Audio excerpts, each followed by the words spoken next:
Hello hi friends, இன்றைக்கி வந்து நம்ம ஒரு தேங்காய் பால் சாதம் தான் பண்ண போகிறோம். வாங்க எப்படி பண்ணுறதுன்னு பார்க்கலாம்.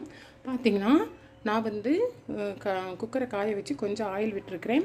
பார்த்திங்கன்னா 2 டம்ளர் அரிசி 2.25 டம்ளர் அரிசி எடுத்து ஊற வச்சுருக்கிறேன். இது பார்த்திங்கன்னா தேங்காய் பால் ஃபஸ்ட்டு பால் மட்டும் எடுத்துருக்கிறேன். நல்லா பாருங்கள் எவ்வளோ திக்காக இருக்குதுன்னு. ஃபஸ்ட்டு பால் வந்து நமக்கு நல்லா திக்காக இருக்கும். ஃபஸ்ட்டு பால் மட்டும் எடுத்துருக்கிறேன். அப்புறம் பார்த்திங்கன்னா ஒரு 2 பல்லாரி வெங்காயம், 2 சின்ன தக்காளி, ஒரு 5 பச்சை மிளகாய். ஏன்னா காரத்துக்கு வந்து நம்ம பச்சை மிளகாய் மட்டும் தான் போட போகிறோம். அது எடுத்து வச்சுருக்கிறேன். அப்புறம் பார்த்திங்கன்னா ஸ்பைசஸ் 2 ஏலக்காய், ஒரு 4 கிராம்பு, 2 பட்டை, கொஞ்சம் சோம்பு, ஒரு பிரிஞ்சில் எடுத்து வச்சுருக்கிறேன். இப்போ எண்ணெய் காஞ்சிருச்சு, நம்ம இதை போட்டுக்கலாம். போட்டுட்டு பார்த்திங்கன்னா இது நல்லா பொரிஞ்சு வரட்டும். இப்போ வந்து பார்த்திங்கன்னா இது நல்லா பொரிஞ்சு வந்துருச்சு. பொரிஞ்சு வந்தோடனே கொஞ்சம் இஞ்சி பூண்டு பேஸ்ட் சேர்த்து. இப்போ பார்த்தீங்கன்னா இந்த இஞ்சி பூண்டோட நான் புதினா மல்லி எல்லாம் சேர்த்து அரைச்சிருக்கிறேன்.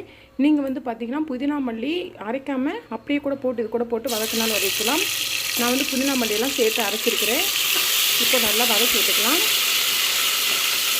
நல்லா வதங்கினதுக்கப்புறம் தக்காளி, வெங்காயம், பச்சை மிளகாய் எல்லாத்தையுமே போட்டு நல்லா வதக்கலாம். இதுக்கு இப்போ தேவையான அளவு நம்ம உப்பு போட்டுக்கலாம்.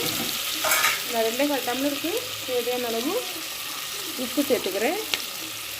உப்பு போட்டு நல்லா வதங்கணும். பார்த்திங்கன்னா இது வந்து நல்லா வதங்கி வந்துடுச்சு. இப்போ வந்து நான் வந்து 2.25 டம்ளர் அரிசி எடுத்து வச்சுருக்கிறேன். இந்த அரிசியை போட்டுடலாம். அரிசியை போட்டு லேசாக வந்து அந்த இதிலே வந்து நம்ம லேசாக வறுத்து விட்டுக்கலாம். நான் வந்து 2.25 டம்ளர் தண்ணி அரிசி எடுத்துருக்கிறேன். அப்போ அதுக்கு பார்த்திங்கன்னா நம்ம வந்து 4.25 டம்ளர் வந்து தேங்காய் பால் விடணும்.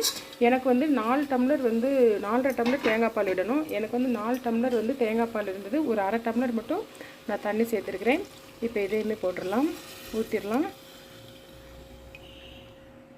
நீங்கள் வேணும்னா கொஞ்சம் நெய்யும் கொஞ்சம் எண்ணெயும் கூட சேர்த்து செய்யலாம்.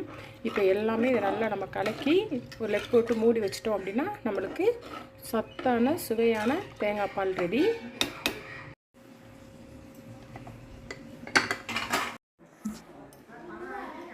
ஃப்ரெண்ட்ஸ் பாருங்கள், நம்மளோட தேங்காய் பால் சாதம் சூப்பராக வந்து ரெடி ஆகிடுச்சு. ஒரே பிரியாணி வாசனை தான்.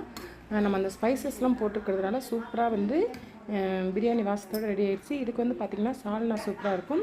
நம்ம வீட்டில் வந்து மதிய லன்ச் என்னென்னு பார்த்திங்கன்னா தேங்காய் பால் சாதமும் சால்னாவும் தான். Okay friends, okay bye.